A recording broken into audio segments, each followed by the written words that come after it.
আসসালামু আলাইকুম রহমতুল্লাহি ওয়া বারাকাতুহু। আলহামদুলিল্লাহ ওয়ালাইকুম আসসালাম ওরহমতুল্লাহ লিল্লাহি বরকাত। ওয়াহদা ওয়াসসালাতু ওয়াসসালামু আলা মান লা নাবিয়্যা বা'দা ওয়া আলা আলিহি ওয়া আসহাবিহি ওয়া সাল্লাম আম্মা বা'দ। ফাআউযু বিল্লাহি মিনাশ শাইতানির রাজীম। বিসমিল্লাহির রহমানির রহিম। আলহামদুলিল্লাহ, আমরা আবার আজকে শনিবারে পুনরায় মিলিত হয়েছি। আমাদের মাঝে আমাদের শায়েখ শায়েখ জাহাঙ্গীর আলম মাদানী উপস্থিত আছেন। আজকে একটা বিষয়ে শায়েখের কাছ থেকে আমরা ইনশাল্লাহ গুরুত্বপূর্ণ বক্তব্য শুনবো। বিষয়টি হচ্ছে নারীরা কেন আজ হেনস্থা এবং জুলুমের শিকার। আমি শাইখকে বিনীত অনুরোধ করছি, আমাদের প্রথম পর্ব শেষ হয়ে গেলে ইনশাল্লাহ আমরা দ্বিতীয় পর্বে আবার প্রবেশ করব। শাইখকে আমি বিনীত অনুরোধ করছি, শাইখ শুরু করবেন ইনশাল্লাহ। সালাম আলাইকুম রহমতুল্লাহ বরকাত। আসসালামু আলাইকুম রহমতুল্লাহি আচ্ছা, ওয়ালাইকুম আসসালাম ওরহমতুল্লাহ বরকাত। নাহমাদু ওয়া নুসাল্লি আলা রাসূলিল কারীম, আম্মা বাদ। সমস্ত প্রশংসা, সমস্ত গুণগান, সমস্ত শব্দসানা সেই মহান রব্বুল আলমিনের জন্য, যে আল্লাহ রব্বুল আলমিনের অশেষ মেহেরবানি, অশেষ দয়া এবং রহমতের মাধ্যমে আমরা প্রত্যেকটি সপ্তাহে বিভিন্ন জন আলোচকের মাধ্যমে দিনই কিছু জ্ঞান পাই এবং সে আলোচনাগুলো তা আমাদের উপস্থিত থাকার এবং আলোচনা করার যে আল্লাহ রব্বুল আলমিন সুযোগ করে দিয়েছেন, এই জন্য আল্লাহ রব্বুল আলমিনের দরবারে শুকরিয়া আদায় করে আমরা সকলে পড়ি আলহামদুলিল্লাহ। দুরূদ ও সালাম, শান্তি বর্ষিত নবী মুহাম্মদ সাল্লাল্লাহু আলাইহি সাল্লামের প্রতি আমরা সকলে পড়ি সাল্লাল্লাহু আলাইহি ওয়াসাল্লাম। সম্মানিত দর্শক শ্রোতা, আজকে যে বিষয়টি নিয়ে আলোচনা করব সেটি হচ্ছে নারীরা কেন হেনস্থার শিকার। খুব সংক্ষিপ্ত আকারে, খুব ছোট করে আলোচনাটা করার চেষ্টা করব, যাতে করে মানুষ বুঝতে পারে এবং মানুষের বোধগম্য হয়। আল্লাহ রাব্বুল আলামিন পৃথিবীতে যে প্রথমে দুইটি মানুষকে পাঠিয়েছিলেন, তার একটি হচ্ছে ছেলে মানুষ, অপরটি হচ্ছে মেয়ে মানুষ। এবং আদম আলাইহিস সালাম এবং মা হাওয়া, এই দুইজনকেই পৃথিবীর বুকে সর্বপ্রথম পাঠানো হয়েছে। ছেলে মানুষের জীবনে একটা মেয়ে মানুষের গুরুত্ব, এবং মেয়ে মানুষের জীবনে ছেলে মানুষের গুরুত্ব, উভয়ের গুরুত্ব সমান গুরুত্ব। পৃথিবীর বুকে একজন অপরজনের কাজ আলাদা হলেও গুরুত্বর দিক থেকে উভয় দুইজন সমান। আপনি দেখবেন যে পৃথিবীর সবচাইতে বড় সৌন্দর্য কি জানেন? পৃথিবীর সবচাইতে বড় সৌন্দর্য হচ্ছে সন্তানাদি। তো এই সন্তানাদি তো ছেলে মানুষ নিতে পারে না। এই সন্তানাদির জন্য মেয়ের প্রয়োজন হয়। তাহলে পারে একটা সন্তান জন্ম দেওয়ার জন্য যতখানি ভূমিকা রাখে বাবা, অতটুকুই ভূমিকা রাখে মা। বুঝতে হবে আপনাকে যে পৃথিবীতে সবার কাজটা আলাদা আলাদা। মেয়ে মানুষের কাজ আলাদা, ছেলে মানুষের কাজ আলাদা। মেয়ে মানুষের চলার গতি আলাদা, ছেলে মানুষের চলার গতি আলাদা। কিন্তু যদি আপনি লক্ষ্য করেন তাহলে পরে প্রয়োজনীয়তার দিক থেকে কেউ কারোর থেকে কম না। আল্লাহ রব্বুল আলমিন অধিকারের দিক থেকেও কাউকে কোনো অংশে কম করেনি। দেখবেন একটা সন্তান জন্ম নেয়, এই সন্তান জন্মের ব্যাপারে পৃথিবীতে আসার সময় মায়ের যতটুকু মানে প্রয়োজনীয়তা, বাবার ততটুকুই প্রয়োজনীয়তা। বাবা ছাড়া সন্তান হবে না, মা ছাড়াও সন্তান হবে না, উভয়ের প্রয়োজনীয়তা সমান। তাহলে পরে যদি আমরা দেখতে যাই, মা আলাদা একটা সেক্টরের, বাবা আলাদা। বাবা হচ্ছে ছেলে মানুষ, মা হচ্ছে মেয়ে মানুষ, কিন্তু প্রয়োজনীয়তার জায়গা থেকে দুইজনেই সমান।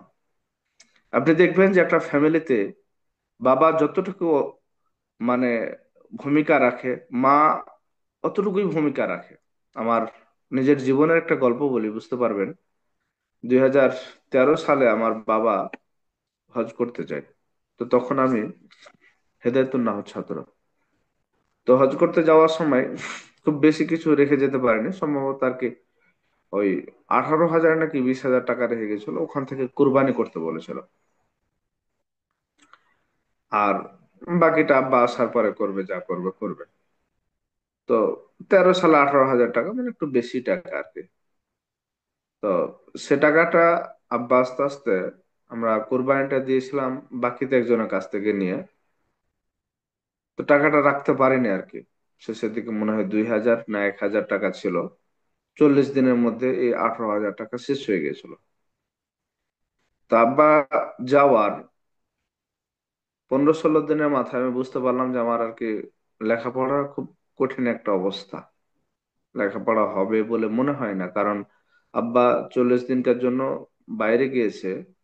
তাতে আমার সংসার দেখাশোনা আর লেখাপড়া হচ্ছে না লেখাপড়া।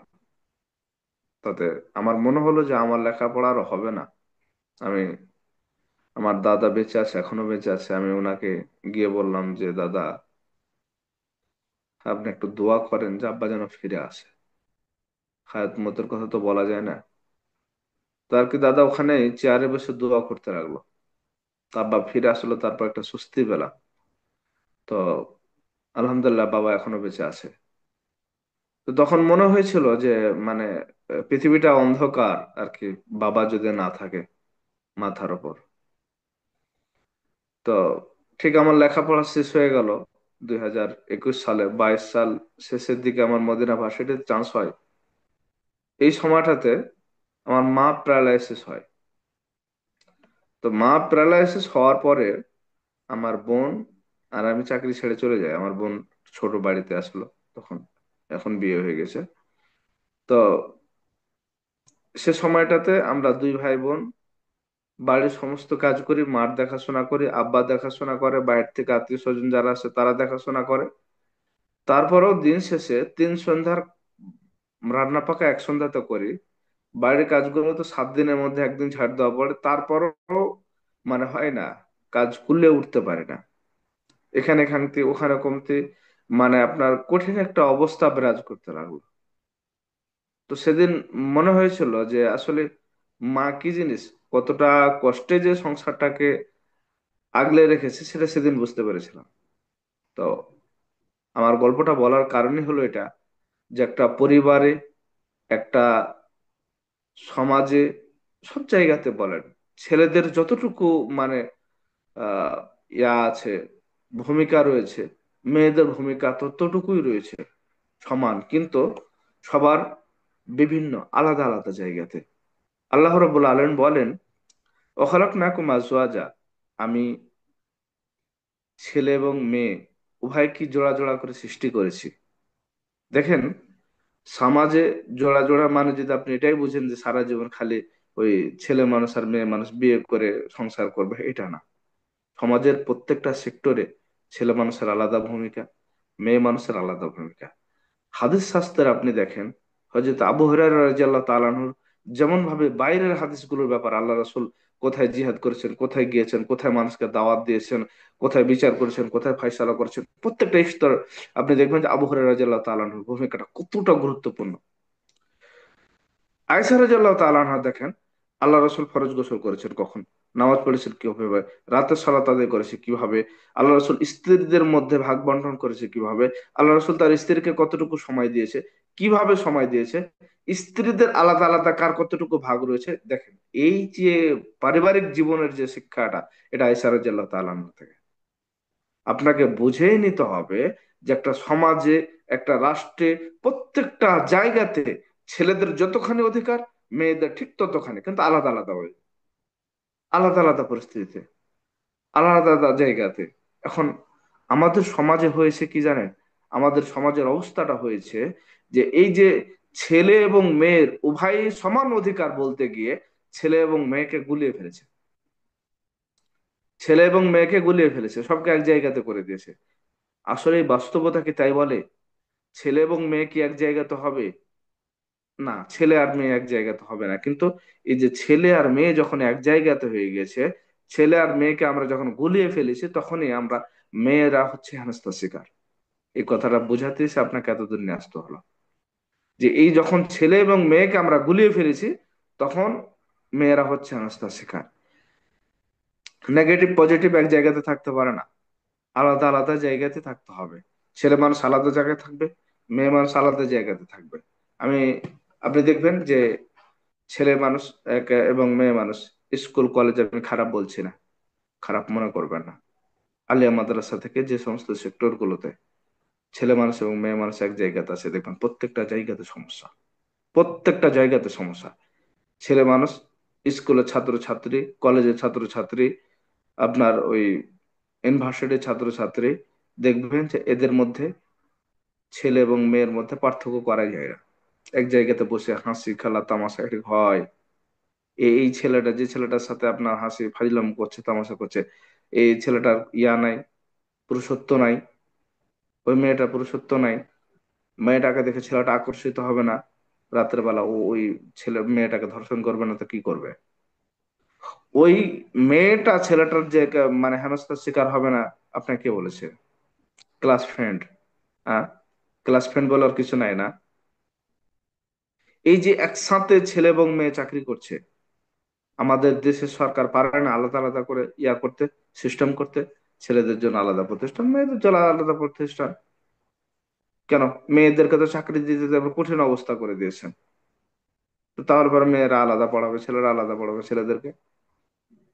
সমান অধিকার চাচ্ছেন, সমান অধিকার এভাবে করে না, এক জায়গাতে বসে সমান অধিকার করতে হবে। ছেলে মেয়ে এক এক এক অফিসে না বসলে সমান অধিকার হয় না, না? মেয়েরাও চাকরি পাচ্ছে, ছেলেরাও চাকরি পাচ্ছে, আপনারা তো সমান অধিকার বলছে, তো আমিও তো বলি মেয়েদের জন্য আলাদা ডিপার্টমেন্ট থাকবে, এটা তাদের অধিকার। ছেলেদের জন্য আলাদা ডিপার্টমেন্ট থাকবে, সেটা তাদের অধিকার। কিন্তু তা না করে কি করলেন? ছেলে মেয়ে এক জায়গাতে করে দিলেন।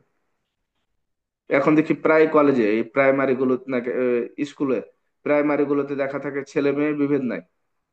নাকি ছেলে মেয়ে চলো যাই একসাথে স্কুলে যাই, ছেলে মেয়ে বিভেদ নাই, এরকম কিছু একটা ইয়া লেখা থাকে, প্রবাদ বাক্য লেখা থাকে। এগুলোকে জুতা মারা দরকার। এই ছেলে এবং মেয়ে একসাথে যারা স্কুলে যাচ্ছে, তাদের দ্বারা ওকে কি, জাতি কি পাবে? এখান থেকে ছোট থেকেই তো শিক্ষা নেবে। এই যে মানে আপনার স্কুলের এক শিক্ষক আর শিক্ষার্থী, না, সরি, টিচার, যেগুলো মেয়ে আছে এবং ছেলে আছে, একসাথে বসে অফিসে বসে হা হা করে হাসছে আর গল্প করছে আর ফাইলাম করছে। এই মেয়েটা সারাদিন মানে এর সাথে হাসতে উল্লাস করে যাচ্ছে, আর জামার সাথে মানে আপনার গন্ডগোল করে, সারা রাত জামার সাথে গন্ডগোল করে। আপনি কি মনে করছেন? আবার এই যে একসাথে যে ফাইজলাম করছে, আবার একসাথে কি করছে, ট্যুরে যাচ্ছে। তো তখন আমি যদি প্রাইমারি গুলোকে বলি, তাহলে পরে প্রাইমারি ছেলে মেয়েরা কি বুঝে? ওর তো ইয়ারা স্কুলের শিক্ষক আর শিক্ষিকা কি করবে, এরা কিছু জানে নাকি? হ্যাঁ, এদের দ্বারা খারাপ কাজ হতে পারে না, এরা সবাই মনে হয় আল্লাহ বলি না, আসমান থেকে এসেছে, আল্লাহর ওলি আসমান থেকে এসেছে। তো এই মেয়েটা হেনস্থার শিকার হবে না তো কি হবে? আপনি একটা ছেলে মানুষের সাথে ফাইজলাম করছেন, হাসছেন, রীতিমতো ইয়ার কি করছেন, আপনার সব কথা শেয়ার করছেন, সব জায়গাতে এই সমস্যা। আপনি মনে করেন যে এই যে মানে যেখানে দেখবেন, এই কয়েকদিন আগে একটা ঘটে যাওয়া ঘটনা, আমাদের বাংলাদেশে রিসেন্টলি ঘটে যাওয়া ঘটনা, ক্রিকেট যে মেয়েগুলো খেলে, সম্ভবত নামটা হচ্ছে জাহানারা আলম। দেখলাম মাশরাফি বিন মুর্তজার একটা পোস্ট, দেখলাম তামিম ইকবালের একটা পোস্ট, সবাই প্রতিবাদ করেছে। প্রতিবাদ করেছে কি, বিচার হওয়া চাই। ওই যে মঞ্জু আর কি মানে ইয়াগুলো আছে, ছেলে মানুষগুলো আছে, ওর কাছে হেনস্থার শিকার হয়েছে, তো ওর কাছে হেনস্থার শিকার হবে না তো কি করবে? ওখানে যে 11টা মেয়ে আছে, 11টা মেয়ে বা আরো বেশি থাকে, খেলোয়াড় হিসেবে 11টা থাকে, আরো বেশি থাকে। তো ওই যে যে ছেলে মানুষটা গিয়েছে ওর সাথে, ওরা যে মানে কোচ, ওনাকে ইয়া নাই, আপনার চাহিদা নাই না, ওনার ইচ্ছা খায়েশ কিছু নাই মনে হয়। তো ওনার কাছ থেকে হেনস্থার শিকার হবে না তো কার কাছ থেকে হবে? আপনি এই যে ছেলে মানুষের ক্রিকেট খেলা ব্যবস্থা করেছেন, আমি ক্রিকেট খেলা হালাল হারাম পরে যাচ্ছে, টুর্নামেন্ট খেলা হালাল হারাম ওটা পরে রাখছে, ওটা সাইডে রাখেন, আগে দিকে কথা বলেন। তো এই সাধারণত খেলাধুলা এগুলো কার জন্য? এটা ছেলে মানুষের কাজ। আপনি এই ছেলে মানুষের কাজ মেয়ে মানুষকে করাবেন, তাহলে পর আপনার মেয়ে ক্ষতিগ্রস্ত হবে না তো কি হবে? উপকৃত হবে। হম। আপনি নিবেন ওই মেয়ে মানুষকে দিয়ে টুর্নামেন্ট আনিয়ে নেবেন না? আপনার দেশের ছেলে মানুষ পারে না টুর্নামেন্ট আনতে, মেয়ে মানুষকে দিয়ে টুর্নামেন্ট আনিয়ে নেবেন? টুর্নামেন্ট তো টুর্নামেন্ট খেলতে যায়, টুর্নামেন্ট খেলা আছে অন্য টুর্নামেন্ট, হবেই তো সমস্যার মুখোমুখি। হুম। ওই শুনলাম ওই কোচ নাকি না কি জানি ওখানে ওই খেলোয়াড়কে, জাহানারা আলমকে, ওনাকে জিজ্ঞাসা করছে আপনার পিরিয়ড হয়েছে কিনা, অমুক হয়েছে কিনা, তমুক হয়ে গেছে না। কেন জিজ্ঞাসা করবে? এগুলো কোন সমস্যার মুখোমুখি? তো এটা হয়েছে কেন, হয়েছে কেন সেটা আগে দেখতে হবে। কে করেছে তার তো বিচার পরে। হলো কেন সেটা খুঁজতে দেখতে হবে না? আপনি মেয়ে মানুষকে খেলতে নিয়ে গেলেন কেন? মেয়ে মানুষের খেলার সিস্টেম তৈরি করলেন কেন? মেয়ে মানুষ বাড়িতে থাকবে, খেলার প্রয়োজন আছে বাড়িতে খেলবে, বিয়ে দিয়ে দেন স্বামীর সাথে খেলবে। ও, আপনি মেয়েকে ওই পর্দা খুলে দিবেন আর শুধু গাঞ্জি গাইতে রাখবেন আর একে দেখবে, ওনার মনে ঠিক থাকবে না? আল্লাহ রাসূল সাল্লাল্লাহু আলাইহি সাল্লাম এই জন্য আগেই বলেছেন, 1400 বছর পূর্বে বলে গেছেন, আল মারাতু আওরাতুন ফাইদা খারাজা বাইসতাশারফা শায়তান। মেয়ে মানুষ হচ্ছে ঢেকে রাখার বস্তু, যখন তাকে বাইরে বের করা হয় তখন শয়তান তাকে সুসজ্জিত করতে থাকে। বুঝতে পেরেছেন কি? এই যে মানে মেয়েগুলো, জাহানার আলমের কথা করে, এর যে কত কেরাসা চালায় ভালো যায়, কত ছেলে পছন্দ করে, বলার অবকাশ নাই। ওই 14 কোটি মানুষ বাংলাদেশে, ইয়াং ছেলেপেলা তো 5 কোটি হবে। অন্য 5 কোটির ভিতরে 5 লাখ তো আছে যাকে পছন্দ করে। তো 5 লাখের ভিতরে যে একটা মানুষ আর কাছে আছে সব সময়, সে আপনাকে দর্শন করার চেষ্টা করবে না, সে তাকে হেনস্থা করার চেষ্টা করবে না, সে তাকে কাছে পাওয়ার চেষ্টা করবে না? ওর মনে দরবেশ না, আমার মনে হয় না দরবেশ, মনে হয় আসমান থেকে পড়েছে, এটাই মনে হয়। না হলে পরে এরকম হবে কেন? আমাদের বাংলাদেশের পরিস্থিতি, প্রেক্ষাপট, এগুলো যদি চেঞ্জ না করা হয়, দিনকে দিন হেনস্থার শিকার হতেই থাকবে মেয়েরা। দেখছেন যে আপনার মনে করেন যে ডাক্তারের কাছে পেশেন্ট হেনস্থার শিকার, নাতনের কাছে দাদা হেনস্থার শিকার, শ্বশুরের কাছে বউ হেনস্থার শিকার, বলে অহরহ, অনেক অনেক। এখন যদি পেপার পত্রিকা উল্টাতে যান, তাহলে পরে দিনকে দিন পেপার পত্রিকা প্রত্যেক দিন একটা দুইটা করে আপনি খবর পাবেন, নিউজ পাবেন। আমি আগে আর কি ওই মানে বিনোদনের একটা পত্রিকা পড়তাম, আলাদিপুর মাদ্রাসায় যখন লেখাপড়া করতাম, তখন নয়া দিগন্ত একটা পত্রিকা ছিল, এই পত্রিকাটা মাদ্রাসাতে নিয়ে আসতো। তো আমার কাজ হলো এই বিনোদনের পাতাটা উল্টা পড়া। তো ওই পাতা উল্টাতে যে দেখা যায় যে বেশিরভাগ সময় ক্রিকেট খেলার মানে ইয়াটা পাওয়া যেত, এই খবরটা পাওয়া যেত। তো খবর রাখি আর কি। ওই ক্রিকেট খেলার খবর রাখতে রাখতে, ওই সময় আমার ফোন ছিল না, সত্য কথা বলতে আমার ফোন ছিল না, ছোট একটা ফোন ছিল। তো একদিন দেখছি যে ওই অপবিশ্বাস, সিনেমার নায়িকা, ওর নাকি বাচ্চা হয়ে গেছে। লা, বিয়ে হলো না, বাচ্চা হয়ে বসে থাকলো। পরে কি হলো, এ সন্তান হলো সাকিব খানের, অমুক খানের, তমুক খানের, হেই হই হই, একবার কঠিন একটা অবস্থা।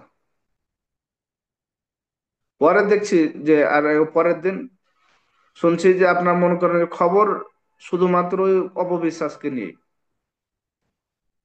টিভি মিডিয়া থেকে যা আছে, ইউটিউব, ফেসবুক, টুইটার, সব অপবিশ্বাসকে নিয়ে খবর। তো এত চাহিদা কেন? এই যে যে মানে সাংবাদিকেরা যায়, এটাকে ভালো মনে করছেন? আসমান থেকে পড়েছে। এদের দেখবেন বেশিরভাগ মানে নিউজ হলো মেয়ে মানুষকে নিয়ে, পরিমণিকে নিয়ে খালি কোনো কিছু পাই, তো পরের দিন দেখবেন গোটা সাংবাদিক ওই ওখানে চলে গিয়েছে, কোনো খোঁজ খবর নাই আর কিশোরের। ওই যে আমতারেক 2 দিন 5 দিন থেকে বসে আছে, ওই ছেলেটাকে দেখলে মায়া লাগে। বাংলাদেশে তো রাজনীতি নিয়ে কথা বলার কোনো ইচ্ছা নাই, তারপর আর কি কথাটা চলেই আসলো। ওই যে তারেক, এনাকে দেখি যে মাঝে মধ্যে আম বিক্রি করে, মাঝে মধ্যে জাম বিক্রি করে, আর বিভিন্ন রকম জিনিস বিক্রি করে। আবার ওনা দেখলাম যে যে ছোট্ট একটা পোস্টার নিয়ে ওনাকে দেখলাম যে ইয়া করছে, ওই কি বলে আপনার ওই অন্বেষণ করছে না কি করছে। তো এই তারেককে আবার ইয়া দিচ্ছে না, কি জানে আপনার ওই যে ওই নির্বাচন করার জন্য কি জানে ওটা লাগে, অনুমতি দিচ্ছে না। আবার ওই একে ডেস্টিনের যে প্রধান ছিল ওনাকে দিয়ে দিয়েছে। তো এইগুলো নিয়ে বাংলাদেশে খুব তোলপাড় চলছে এখন।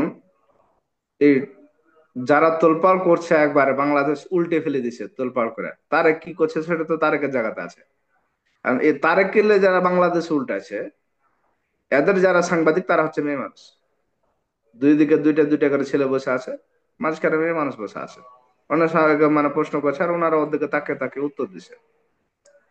দুই দিকে দুটা ছেলে বসে আছে, মাঝখানে একটা মেয়ে মানুষ বসে আছে। তা আপনার কি মনে হয়, ও দুনিয়া সব ভালো কিছু এনে দিবে না আসমান থেকে রহমত এনে দিবে?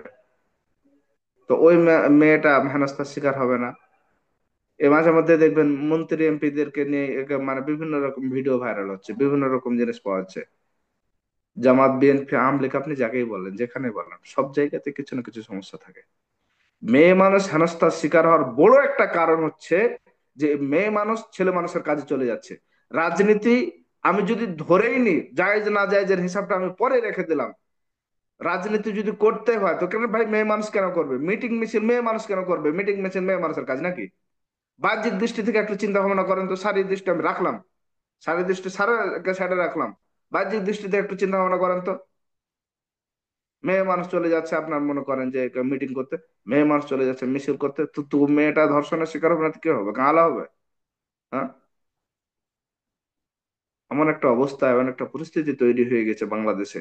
আর এই সবকিছু বেশি খারাপ করছে এই রাজনৈতিক দলগুলো, সবকিছু। এরা এক মানে মেয়ে মানুষকে আমরা এটা দিব, মেয়ে মানুষকে আমরা ওটা দিব, হেই দিব, হুমুক দিব, তুমুক দিব। কেন ভাই মেয়ে মানুষকে কেন দিতে হবে? মেয়ে মানুষ বাড়িতে থাকার জিনিস না? মেয়ে মানুষ বাড়িতে থাকার বস্তু না?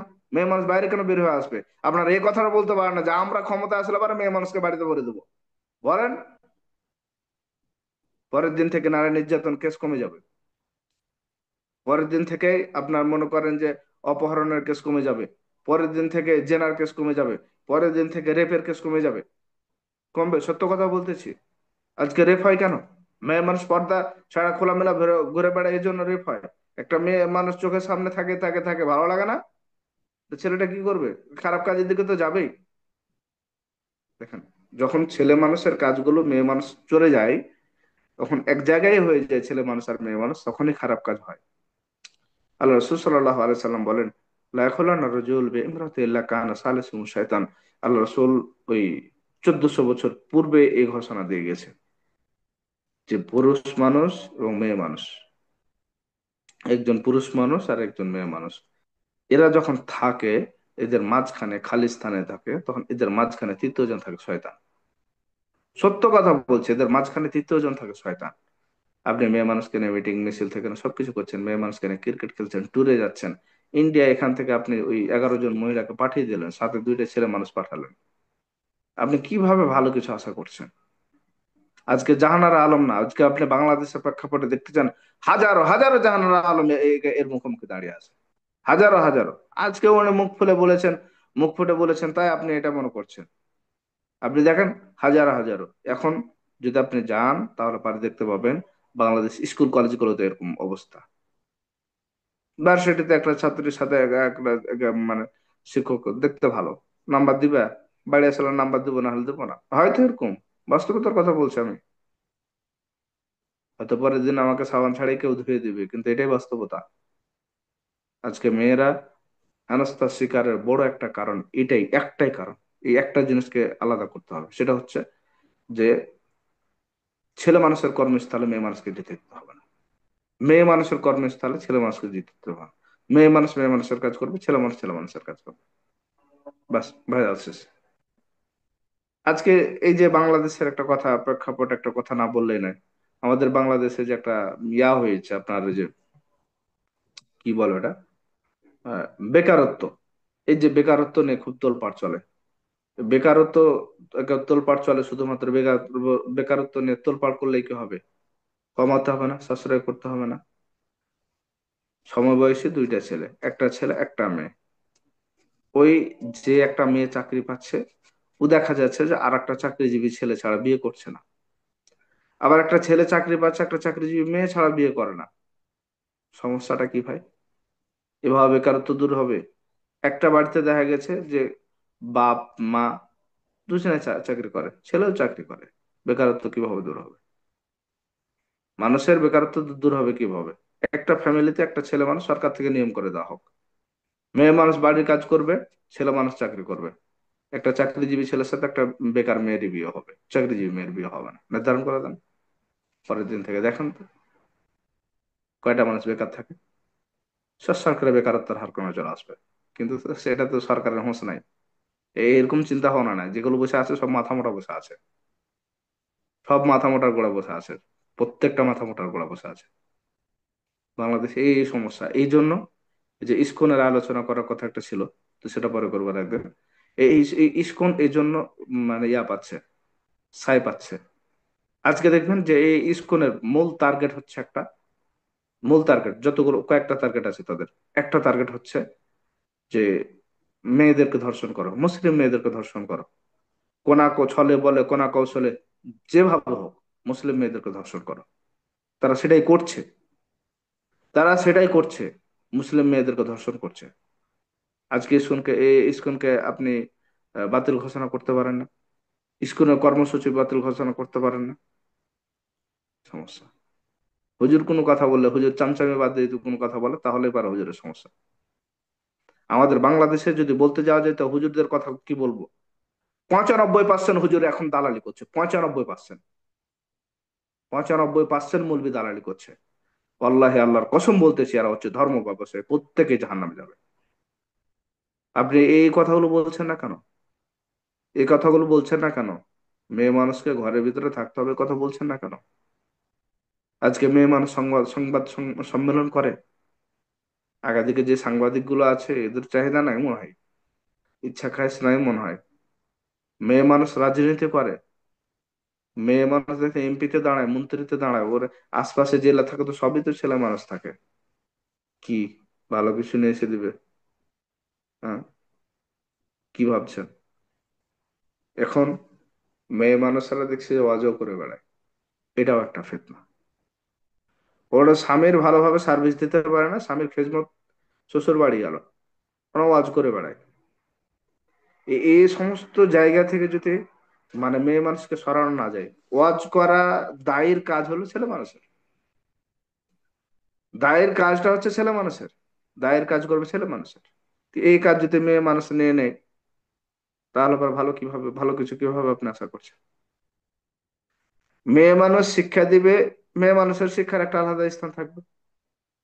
এখন এই মেয়ে মানুষের শিক্ষার জায়গাতে আপনি দিয়েছেন ছেলে মানুষকে ভরে। এই অনেক ইসলামিয়া মাদ্রাসাগুলোতে মানে মহিলা মাদ্রাসাগুলোতে এখন ছেলে মানুষ টিচার নিচ্ছে। আপনি যে ছেলে মানুষকে টিচারকে নিলেন, বয়স্ক মানুষ হোক আর যুবক মানুষ হোক, যে বয়সেরই মানুষ হোক, ওই খুব ছোট থাকতে একটা গল্প শুনেছিলাম, জানি না তার বাস্তবতা কতটুকু আছে। বয়স্ক হলে পরে, বয়স বাড়লে পরে হয়তো বুঝতে পারবো যে মানুষ বুড়া হয়, বৃদ্ধ হয়, কিন্তু তার মন বুড়া হয় না।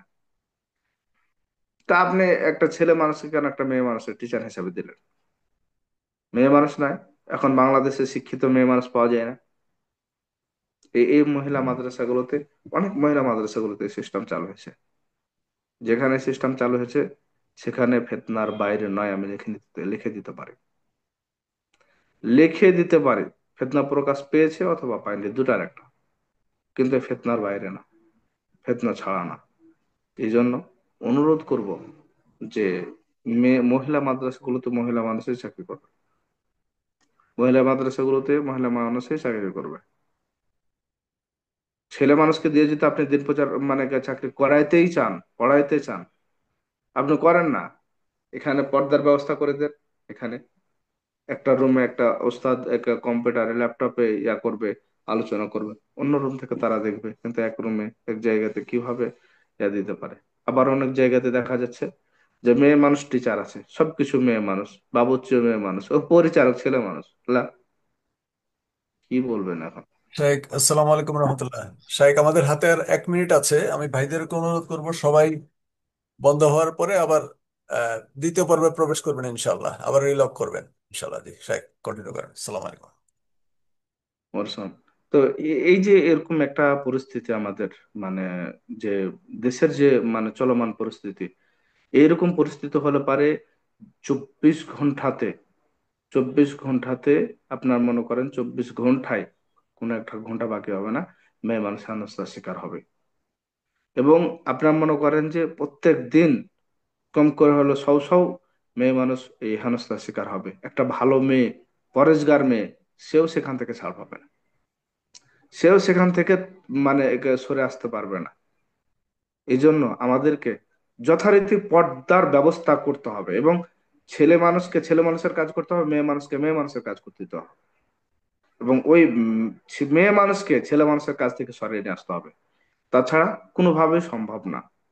সম্মানিত দর্শক শ্রোতা, এই বিষয়গুলো আমাদেরকে, ছোট ছোট বিষয়গুলো লক্ষ্য করতে হবে। আহ জাবের ভাই, শেষ হয়ে গেছে নাকি? যে শাক এখনই বন্ধ হবে, তো আমরা আবার দ্বিতীয় পর্বে প্রবেশ করবো ইনশাল্লাহ।